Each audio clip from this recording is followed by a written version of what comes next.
Assalamualaikum warahmatullahi wabarakatuh.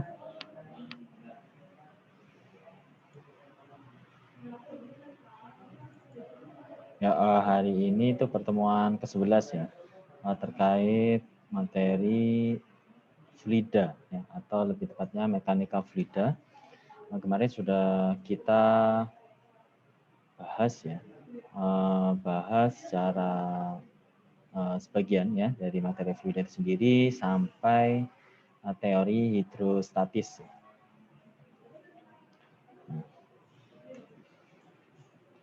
Ini kemarin sampai sini ya.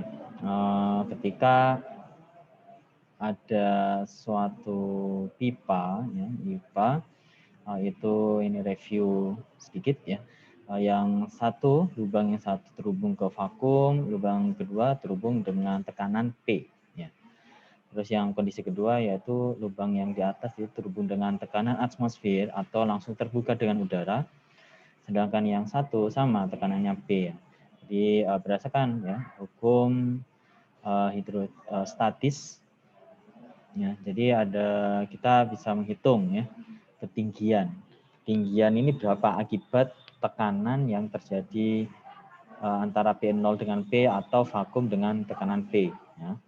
Rumusnya kan ini ya, tekanan P itu sama dengan tekanan di sini, ya, itu akan sama dengan tekanan udara ditambah tekanan hidrostatis akibat dari zat cair ini. Ya, jadi tekanan dari zat cair ini setinggi H2.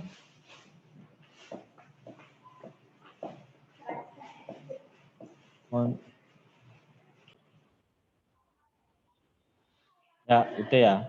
Nah, sekarang lanjut ke contoh analisa kedalaman maksimum suatu sumur. Kali yang di rumahnya tidak menggunakan PDAM, ya, sulit air, ini aplikasi gimana sih kerja sumur itu sendiri, sama ya. Jadi pertanyaan yang menarik adalah berapa kedalaman maksimum permukaan sumur sehingga air dapat ditarik oleh pompa. Ya. Jadi berapa sih yang kedalaman permukaan air dalam sumur itu yang seharusnya ya. Kita akan menduga bahwa makin besar daya pompa, maka makin dalam air yang bisa ditarik oleh pompa. Jelas sekali itu. Pendapat yang salah ya. Jadi kedalaman air yang dapat diangkat pompa tidak bergantung pada daya listrik pompa. Namun daya listrik yang besar hanya berarti mampu menarik air dengan debit lebih besar. Tetapi kedalaman maksimum air yang dapat disedot tetap sama.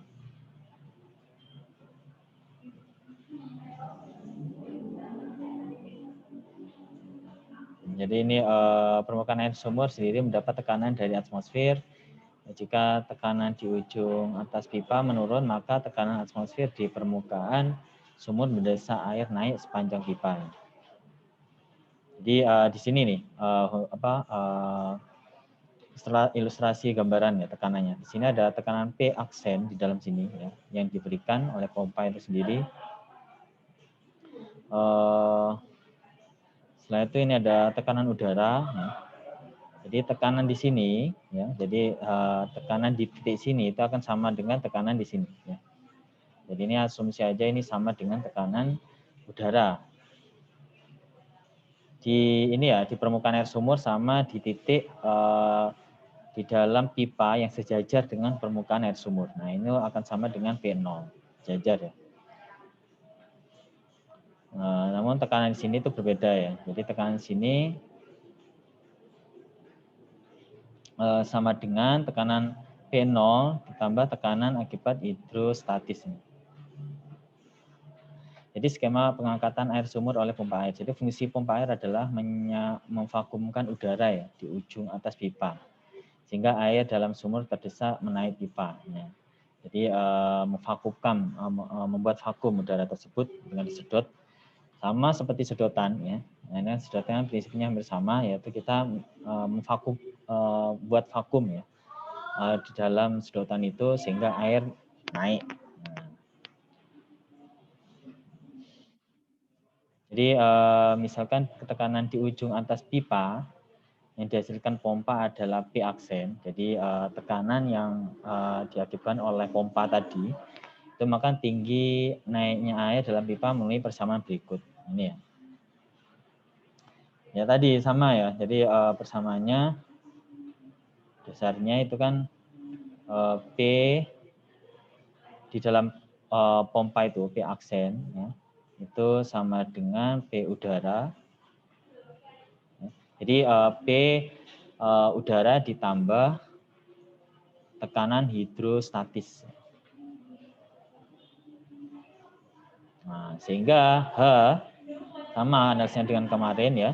P0-nya pindah ke kiri jadi P aksen minus P0 dibagi rho G. P aksen tekanan yang ada di pompa dikurangi tekanan udara atmosfer 1 atm atau ini ya dibagi massa jenis cairan itu sendiri dikali gravitasi. Nama rumusnya dengan yang konsep sebelumnya. Jadi pompa terbaik adalah yang sanggup menghasilkan kondisi vakum di ujung atas pipa. Jika kondisi ini dapat dicapai, maka air akan naik dengan ketinggian maksimum. Jika ujung atas pipa berada dalam keadaan vakum atau kita sebut dengan V0, sehingga ketinggian maksimum air naik di pipa adalah Hmax sama dengan V0 per rho G. Ya, ketinggian maksimumnya sampai membuat pipa itu di atas menjadi 0.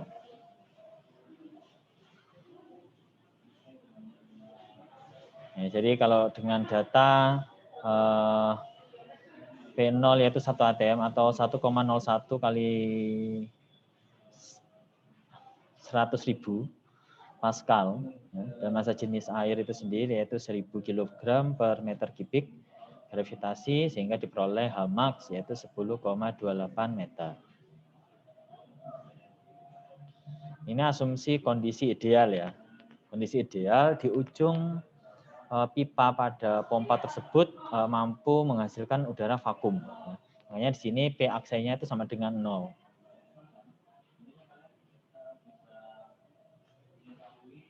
Jadi P aksennya itu sama dengan 0 ya. Sehingga Hmax jadi terjadi Hmax ya. Kalau ada P aksennya nggak sampai vakum, ada nilainya, jadi pasti di bawah dari Hmax itu sendiri. Ketinggian maksimum terjadi ketika di ujung pompa, ini ya, di ujung pompa yang itu dia bisa sampai vakum. Ini contoh karakteristik dari pompa itu sendiri ya.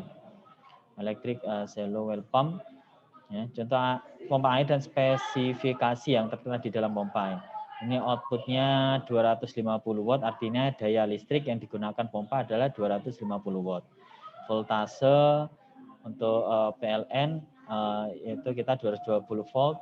Frekuensi, ya, sini ada karakteristik speknya. Nah, suction heat 2-9 meter. Artinya pompa dapat menyedot air pada kedalaman 2-9 meter dari posisi pompa ya. Jadi jarak pompa ke permukaan permukaan air sumur ya. Ya jangan berpikiran oke, dengan daya tinggi ya. Daya tinggi nih sebenarnya 500 watt ya. Itu bukan berarti bisa mampu menyedot dari sangat dalam. Enggak ya. Karena pompa itu prinsip kerjanya dia dengan indikator besarnya listrik itu bukan mampu mengangkat, namun mampu ini untuk kecepatan debitnya ya, putarannya itu ya. Nah, namun untuk membuat vakumnya itu sama. Jadi asumsi dia mampu ideal atau enggak ya. Nah, ini di sini heat. Jadi ketinggian 2-9 meter. Jadi posisi pompa. Nah, discharge heat 21-14 meter. Dan ini pompa dapat mendorong air yang disedot. Pompa dapat mendorong air yang disedot hingga ketinggian 21-14 meter. Jadi kalau pompa itu menyedot dari kedalaman 2 meter, maka pompa dapat mendorong hingga ketinggian 21 meter ya. Jadi tinggal perbandingan aja ya. Jadi ini kedalamannya ya. Kedalaman dari pompa ke bawah ke permukaan air sumur, sedangkan discharge heat itu 2114 itu dari pompa ke atas ya. Jadi mendorong. Kalau ini menyedot ya. Menyedot atau membuat aliran itu vakum. Nah, ini ya. Barangkali sembaca. Nah, jika ya perbandingan aja, semisal kedalaman air sumur permukaannya itu 9 meter, maka dia hanya mampu 14 meter. Nah, kok malah berbanding terbalik? Kenapa? Karena energinya udah keambil ini kedalaman tadi ya, logikanya ya. Dengan energi kemampuan yaitu 250 watt. Energi itu kan kerja itu sama dengan daya dikali waktu ya. Jadi dia berbanding terbalik. Ketika kedalamannya 2, jadi energi yang dibutuhkan itu kecil, jadi ada kemampuan yang lebih tinggi untuk mendorong ke atas, yaitu 21 meter tingginya. Ini kapasitasnya, nah debitnya ya, pompa dapat menyedot air dalam kedalaman 9 meter dengan kapasitas 35 liter tiap menit dan seterusnya. Itu yang penting tadi, heat sama discharge heat ya.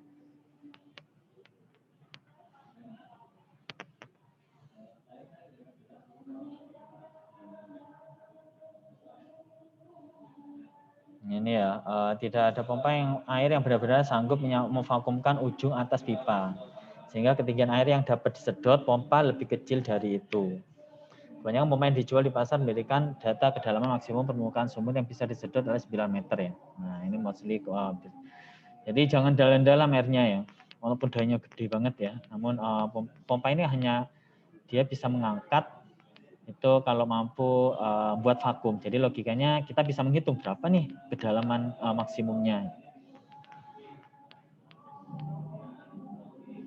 Ini emang Hamax ya, ini kondisi ideal ya, kondisi ideal benar maksimum. Namun di pasaran itu yang diambil yang lebih kecil lagi yaitu 9 meter. Logikanya dia ada nilai P aksesnya ada nilainya masih. Jadi nggak sampai benar-benar tekanan yang dipompa itu 0 itu vakum ya.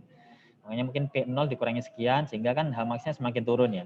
Makanya di pasaran itu nggak berani dalam kondisi ideal ini 10,28 di pasaran udah kebanyakan yaitu 9 meter.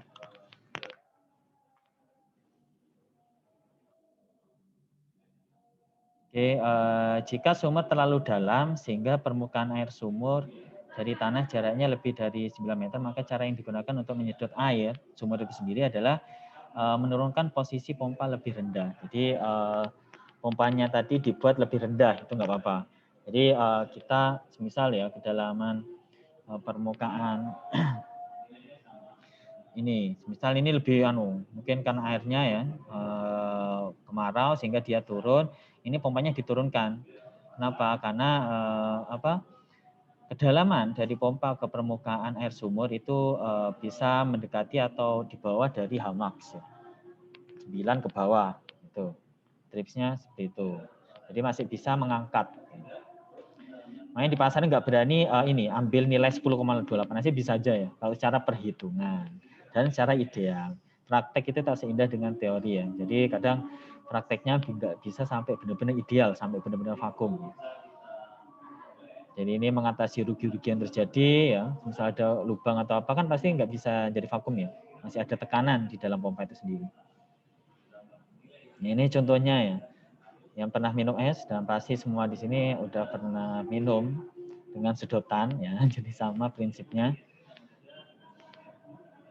Kemudian di sini dikosongkan, jadi kan disedot. Itu dia prinsipnya kita memvakumkan udara sehingga air itu naik ya.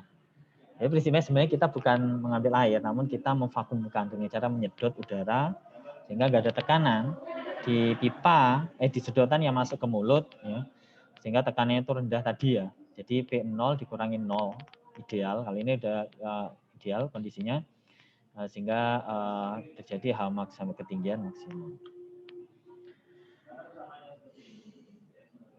Jadi ini permukaan air juice-nya itu kedorong oleh atmosfer ya. Vakum kan otomatis vakum kan lebih rendah ya. Vakum aja 0, nggak ada tekanan. Contoh untuk aplikasinya yaitu pompa air yang digerakkan dengan tangan, gambar 10.15 ini. Nah, ini pompa-pompa zaman dulu ya, belum ada pompa, jadi manual, hanya sanggup menghasilkan penurunan tekanan setengah atmosfer di ujung atas pipa. Ya. Jadi diketahui ketika kita buat vakum di ujung pipa ini, ya, di sini kan kita memvakumkan ya, sedot. Itu hanya mampu sampai tekanannya berubah menjadi setengah atmosfer, nggak sampai 0 ya. Berapakah kedalaman maksimum air yang dapat disedot dengan pompa tangan tersebut? Jadi dengan asumsi tekanan atmosfer yaitu 1 atm atau 1 SI-nya 100.000 Pascal, ini asumsinya ya. Harusnya kan 101. 101.000 1,013 ya. Jadi 101.300 Pascal. Kita ambil ideal. Oke, P0 sama dengan 1 atm, 100.000 Pascal, dan P aksennya, saya blok kuning ya, jadi untuk P aksennya itu sama dengan setengahnya dari tekanan atmosfer, jadi dia ada 50.000 Pascal, sehingga kedalaman air yang dapat disedot dihitung dengan persamaan 3.6 ini ya. Persamaan yang basic tadi ya, tekanan hidrostatis. Ini ya, persamaan ini. Ini kan harusnya minus P aksen ya. 10.12 ini ya, 10.12. Jadi P0-nya 1 atm atau 100.000, P aksennya 50.000. Ini ya. Jadi H sama dengan P0 atau tekanan atmosfer dikurangi P aksen dibagi massa jenis gravitasi. Jadi 100.000 dikurangi 50.000 dibagi 1.000 kali 10 gravitasinya. Asumsi ambil yang 10 yang bulat sehingga hasilnya itu 5 meter. Jadi pompa manual ini dia mampu menarik ya, mampu mengangkat air dari kedalaman 5 meter. Ini pompa zaman dahulu ya. Belum ada jaringan listrik. Sampai saat ini masih menemukan beberapa. Terus lanjut contoh di sebuah restoran ya. Jadi pasti udah pernah mas dan mbaknya pernah memesan jus apapun itu. Ini contohnya jus jambu.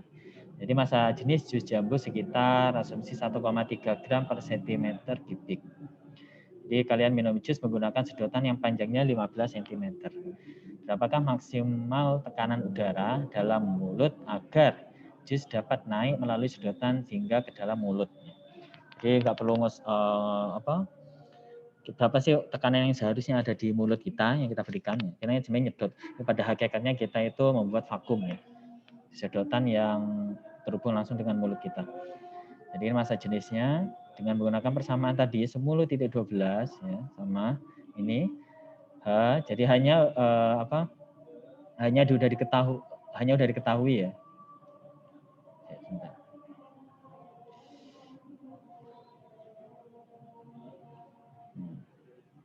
Hanya udah diketahui yaitu 15 cm atau jadikan jangan lupa jadikan satuan SI yaitu ini 0,15 meter. Ini juga satuan SI gram per cm kubik ya, perlu saya perjelas lagi, saya udah paham. Ini jadinya itu 1.300 kg per meter kubik.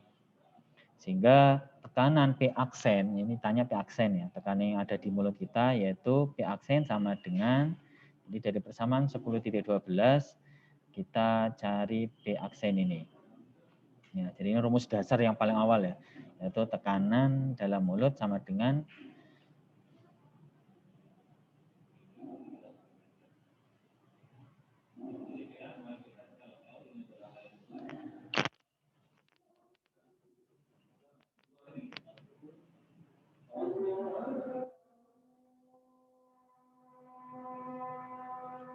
(10.12).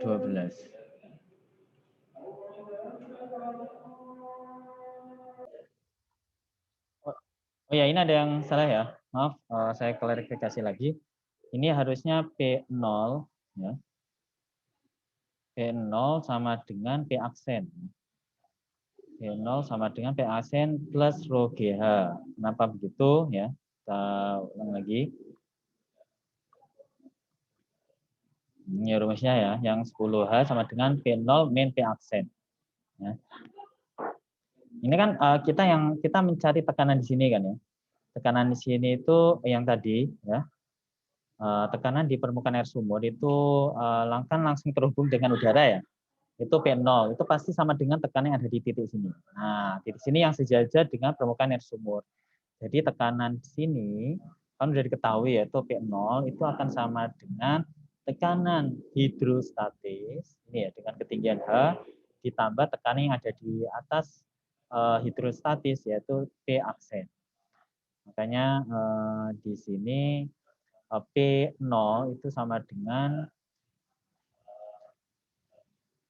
ya, P0 sama dengan P aksen ya, atau tekanan hidrostatis ditambah tekanan yang ada di atasnya, hidrostatis yaitu tekanan P aksen yang ada di dalam pompa. Ya. Jadi ini kebalik.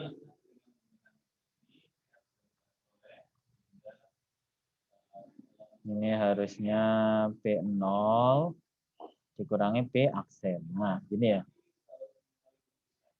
Jadi tadi ketinggian dalam sedotan itu kan 15 cm itu sudah diketahui.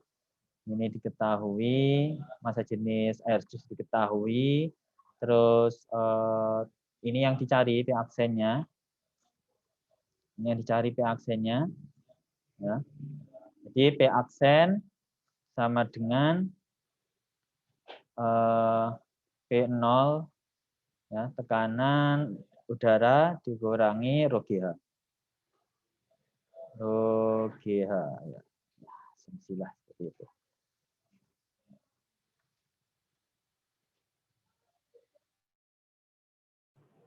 Ya. Jadi ini balik lagi ke contoh soal tadi.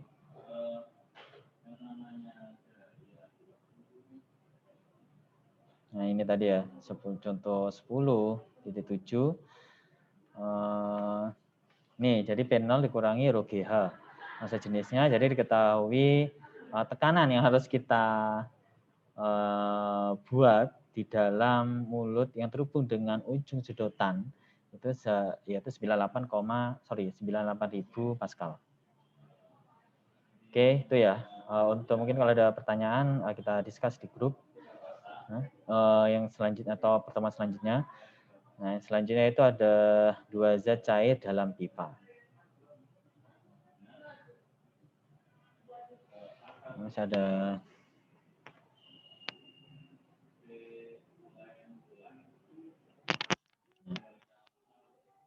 jadi sifat zat cair yang menghasilkan tekanan hidrostatis dapat digunakan untuk menentukan massa jenis zat cair lain ya. Jika massa jenis suatu zat cair sudah diketahui, jadi ceritanya ada 2 fluida yang saling nggak tercampur ya, namun dia yang saling tertumpuk namun terpisah. Contohnya itu air sama minyak. Jadi prinsip yang harus dipahami di sini, ini contohnya ya, yaitu pada ketinggian yang sama, itu tekanan di dalam zat cair yang sama adalah sama. Jadi pada gambar ini 10.16 ini ada titik A ya. Ini ceritanya ada semisal ini minyak ya. Ini minyak yang warna orange, terus yang lainnya yang sisanya ini air. Misal. Terus kita ambil suatu titik yang sejajar. Jadi ada titik A dan B sejajar sini. Ya. Tekanan di titik A dan B itu sama persis ya. Karena di zat cair yang sama, yaitu sama-sama air. Jadi tekanan di A dan B itu sejajar, untuk di dalam fluida yang sama, dia sama tekanannya. Dan di mulut yang orange ini, mulut pipanya itu terhubung dengan udara, jadi P0. Ini juga sama, yang lubangnya lebih kecil yaitu P0. Jadi zat cair yang berbeda dimasukkan ceritanya ke dalam pipa. Yang sebelah, saja yang lubang kecil ini dimasukkan air, terus yang sebelah yang besarnya dimasukkan minyak. Oh, ini udah ada contoh lagi ya. Ternyata ada, yaitu zat cairnya yang tercampur ada air dan sirup. Sirup ya pelan-pelan ya ada gitu ya. Jadi masukkan itu pelan-pelan sehingga dia tidak tercampur. Nggak masukin seperti membuat es sirup ya. Ini air dan sirup ceritanya. Jadi tekanan di titik A itu sama dengan tekanan di permukaan zat cair. Nah, jadi tekanan di titik A ini itu untuk menghitung tekanan di titik A itu PA sama dengan tekanan zat cair di atasnya ini hidrostatik oleh air dengan ketinggian Y ditambah tekanan hidrostatik dari fluida sirup dengan ketinggian H1, ketinggian sirupnya ini ya, bukan dihitung dari A ya, karena dua zat yang berbeda. Terus ditambah P0. Nah, di sini ya. Jadi tekanan di titik A itu sama dengan P0 ditambah tekanan zat cair 1 atau air setinggi H1 yaitu ρ1 GH1 ditambah tekanan oleh zat cair 2 atau sirup yaitu ρ2 kali GY. Kebalik ya.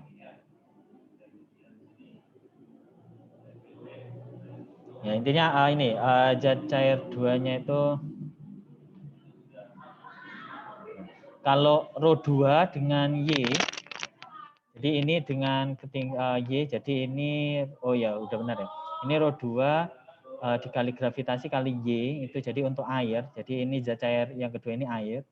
ρ1 GH1 ini, ρ1 GH1 itu untuk sirup. Ya. Dan tekanan di titik B itu sama dengan tekanannya. Kalau tekanan titik B hanya satu fluida aja ya, zat cair aja ya.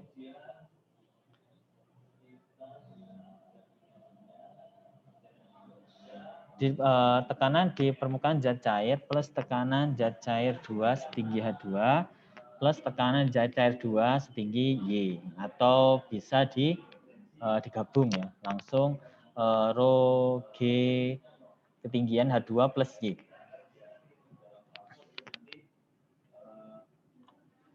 Ya, karena PA dan sama dengan PB, maka tadi ya tinggal disubstitusi tekanan persamaan PA dan persamaan PB, PA sebelah kiri, PB sebelah kanan. Akhirnya kita dapat persamaan. Jadi P0-nya dicoret ya. P0-nya ini dicoret ya. Jadi P0-nya ini pindah kiri kan dari minus ya, P0 kurang minus hilang. Jadi tinggal ρ1 GH1 ditambah ρ2 GY sama dengan ρ2 GH2 ditambah ρ2 GY. G gravitasinya dicoret ya. Terus yang sama apalagi? Ini ya, P2GY, ada kan di kiri ada P2GY. Oh, kenapa terpisah ini ya? Dipisah itu agar memisahkan ini. Jadi agar ada yang sama. Jadi dicoret ini ya. Jadi ini dipisah ρ GY ditambah ρ GH2 ya. Kan asli bisa digabung tadi ya. Ini dipisah agar ada komponen yang sama di persamaan PA. Ya, jadi ini P2GY dicoret, jadi tinggalin aja. Yaitu ρ1 GH1, ρ2 GH2. Ya. Jadi gravitasinya coret, tinggal akhirnya ketemu persamaan 10.14 yaitu massa jenis 1 kali H1 sama dengan ρ2 H2. Langsung aja contoh ya, kalau ini air dan minyak ya, oli. Oli yang tidak tercampur dengan air dimasukkan ke dalam bejana berhubungan ya. Dalam kondisi setimbang, posisi air dan oli tampak pada gambar ini. Jadi ketinggian ada selisih ketinggian H kecil. Pengukuran dengan mistar menghasilkan H ketinggian oli itu 15 cm dan ketinggian H kecil, perbedaan antara permukaan oli dan permukaan zat cair yang ada di lubang bejana satunya itu 2 cm. Jadi dengan menggunakan massa jenis air 1000, berapakah massa jenis oli? Jadi sebenarnya gini, kalau menggunakan persamaan 10-14 yang tadi, maka kita dapatkan ya, yaitu rho minyak. Jadi di titik-titik ini sama ya, rho minyak dikali H. Jadi di sini ya, ambil titik sini ya, itu sama dengan rho air dikali H1. Ya, H sini ya, ketinggian air. Jadi di titik yang sejajar ya, yaitu di sini atau dengan rumus dasar tadi bisa atau langsung rumus ini yaitu massa jenis minyak kali ketinggian H oli ya ini minyak ya, minyak oli massa jenis oli kali H ketinggiannya itu H sama dengan massa jenis air dikali H1 ketinggian air di titik dari titik sini. Kan yang diketahui H kecil ya, H saja, H kecil H, sehingga kita bisa menghitung H1 yaitu sama dengan H besar H oli dikurangi H kecil, selisih ketinggian kedua zat. Itu 15 kurangi 2 sama dengan 13 cm. Dengan demikian, rho minyak kali 15 sama dengan 1000 kali 13, rho minyak diperoleh 867 kg per meter kubik. Oke, mungkin itu dulu ya. Jadi pertemuan 2 ini masih tekanan hidrostatis ya, kita pelan-pelan, harapannya paham. Untuk pertemuan selanjutnya online daring yaitu tentang hukum Pascal. Baik, kalau ada pertanyaan ini ya bisa diskusi di YouTube yang akan saya upload nanti atau di grup ya. Oke, jangan lupa sebelum buka ini ya, berdoa dan ditutup dengan doa. Wassalamualaikum warahmatullahi wabarakatuh.